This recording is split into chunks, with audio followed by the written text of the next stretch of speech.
Okay, so we continue with the Sutta 179, a layman from the book of 5, Anguttara Nikaya, the numerical discourses.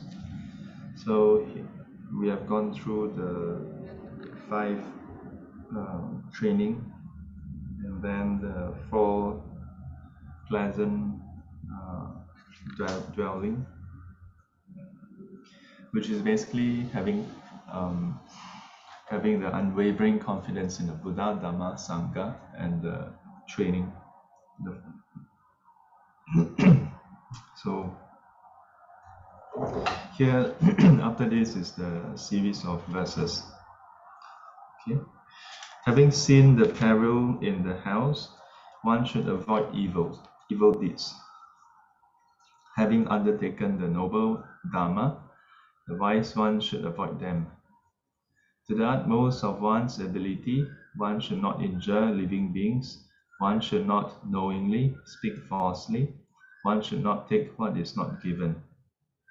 One should be content with one's own wives, and should refrain from the wives of others. A person should not drink wine and liquor, which cause mental confusion. Now, this is basically the 5 precepts, but not in that particular order. In most suttas, the order is the way we recite it. Yeah. And then in some suttas, the 5th precept is actually not mentioned. Because technically, the action that is by itself harmful is the first 4 precepts. And then here, one should be content with one's own wives. I think it has a bit of context in the Buddha's time. In modern time, I think it applies both ways. Yeah, doesn't mean that, Sifu, here one should be content with one's own wives.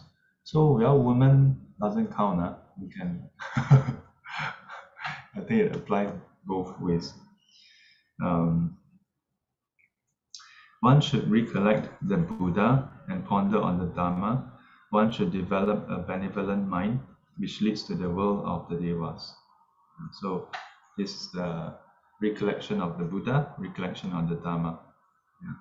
So you'll notice that the 6th recollection, Buddha no sati, Dhamma no sati, Sangha no sati, and so on, and the 6th.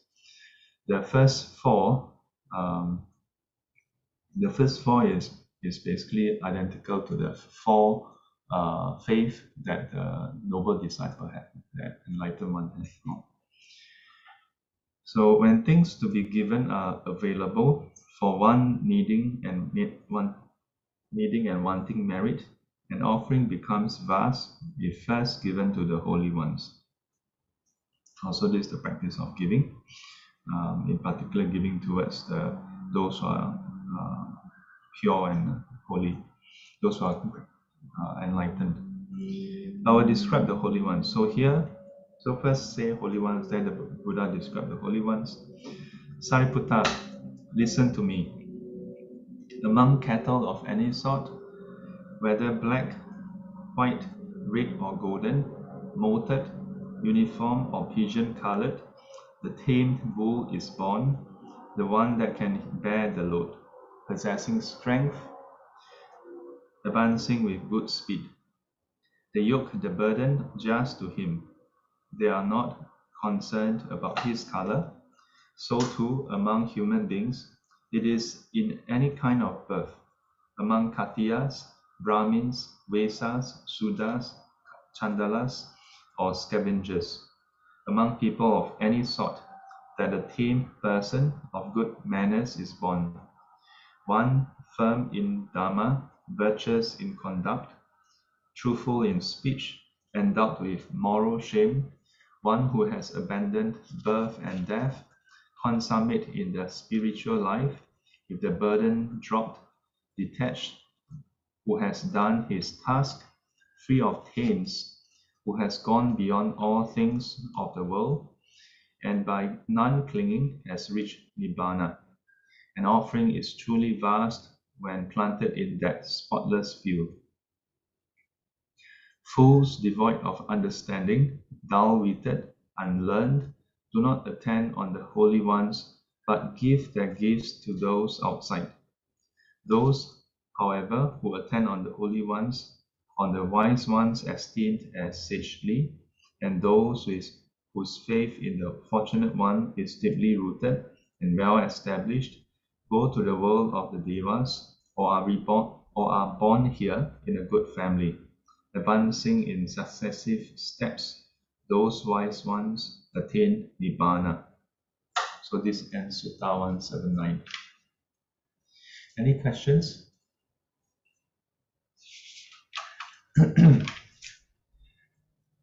I have a question. Y'all don't have question, I have question. Remember the other day, Marcel pasted a question from Gek Singh asking about whether there's any reference to to a sutta where the Buddha instructs the monks not to reveal one's enlightenment to lay people. So there is such references in the Vinaya, right? But then you find that in this sutta and other sutta, the Buddha mentioned about the distinction between those who are enlightened and those who are not enlightened. Yeah, and the Buddha did mention in this case very specifically that the lay person, should, if you are wise and so on, you should be offering towards those who are holy first.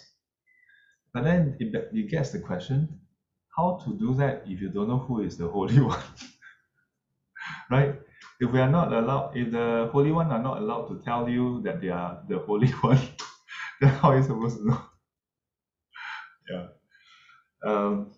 I thought, I mean, to be honest, the first time I heard about this thing that, monastic are not supposed to reveal, I do have a lot of question mark also. Because in the sutta, very clearly it states who is enlightened, right? And when the what you call it, when the sutta and the Vinaya were first recited, Venerable Mahakashapa convened 500 arhats. So clearly all these are arhats. So wouldn't that have led to the lay people having that kind of discrimination? Or is it that back in the days, suttas are simply not known to the lay person? It's only in recent times translated and then widely available. That in the past, they only hear about Metta Sutta, Karaniya Atta Kusalena. All the while only know Metta Sutta. But that also doesn't make sense because in the Buddha's time, many of the suttas came about because lay people come and ask questions, right? Yeah. So it involves lay person directly. So if it involves lay person directly, then it is heard by lay person. Yeah. And surely there are references to what constitute holy and so on. Yeah. I don't have I have a question. I have this question. Yeah. But I don't really have a clear resolution also. Yeah, because this notion not to reveal one's attainment is known throughout all the tradition. It's not like, just Chinese Mahayana or only in Theravada, or in all traditions. Yeah. But me being me, I like to have things that's consistent. I feel that if something is a principle, it should be consistent. Yeah. So I don't have any clear answer at this point. I want you all to go and think about it. Yeah. One possibility of resolution is that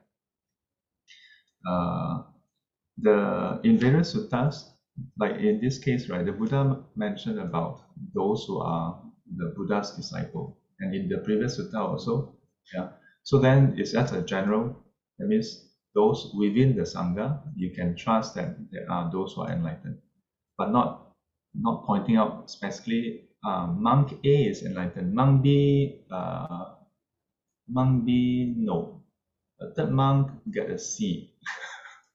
The other one borderline. No such thing. No such not so specific. So that's one way to resolve it. Another way to look at it is, why do we need to know who is enlightened, who is not? You know, yeah. When I was in US, um, I I had I have many interesting conversation with my teacher and also my senior 知道法师. In some ways, more with 知道法师 because my teacher passed away after 6 months and 1 day. So there was one time he was sharing with me. He said, many people like to go around looking for arahants. Yeah.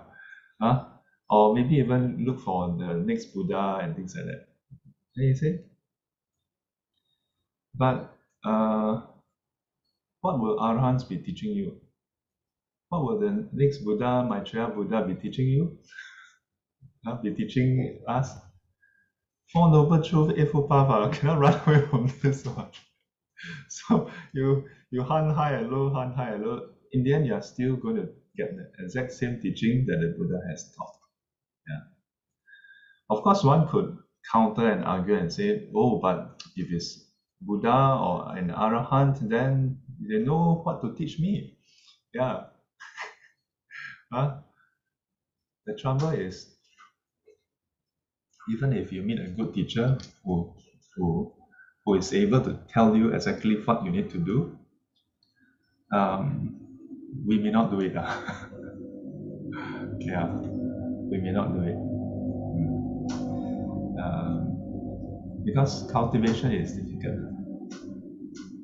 Yeah, cultivation is difficult. Just the normal practices, 戒定慧, yeah, to purify our behavior, purify our mind, purify our view. Not so easy. But even more difficult is that in the process, if you really meet an arahant, I think may be quite painful. You may actually run away because those who are enlightened and can encompass your mind, they will know exactly your flaws. Yeah. And they may point out to you, yeah, when they feel that you are ready, but maybe maybe you are not ready. Yeah, it's because that is a very painful process. Yeah, very painful process. Yeah. So still, I say I don't have a fixed resolution on this. Yeah, as to review or not to review, but because it's inside the tradition, so it's like that. But as I said, more important to ask yourself why you want to look for one, and if that question can be resolved, then it's not a question at all. Oh, yeah. Better don't spend your time trying to go and figure out who is enlightened, who is not enlightened. Yeah. Find out whether you are enlightened. That's more important. Get yourself enlightened. Yeah. So did you incline yesterday?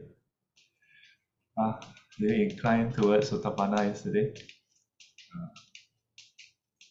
If you take one more step towards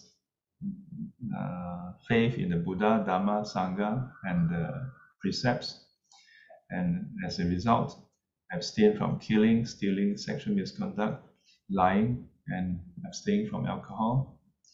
You abstain from being, if you take one step away from anger, away from greed, anger, delusion, away from coveting others' things, away from harming others, away from wrong views, away from all the different kind of false speech. Yeah, then we can say taking one step towards Sotapanna, closer. Can say inclining in a way can I think we can say that.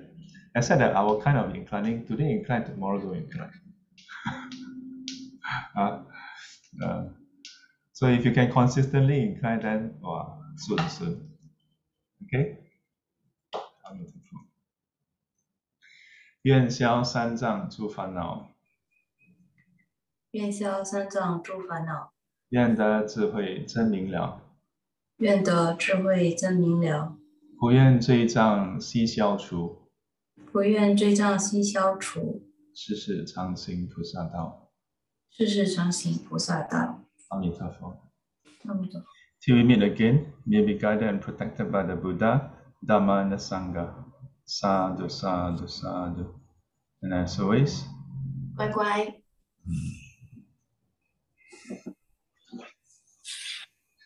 So continue to incline. Have a normal inclining day ahead.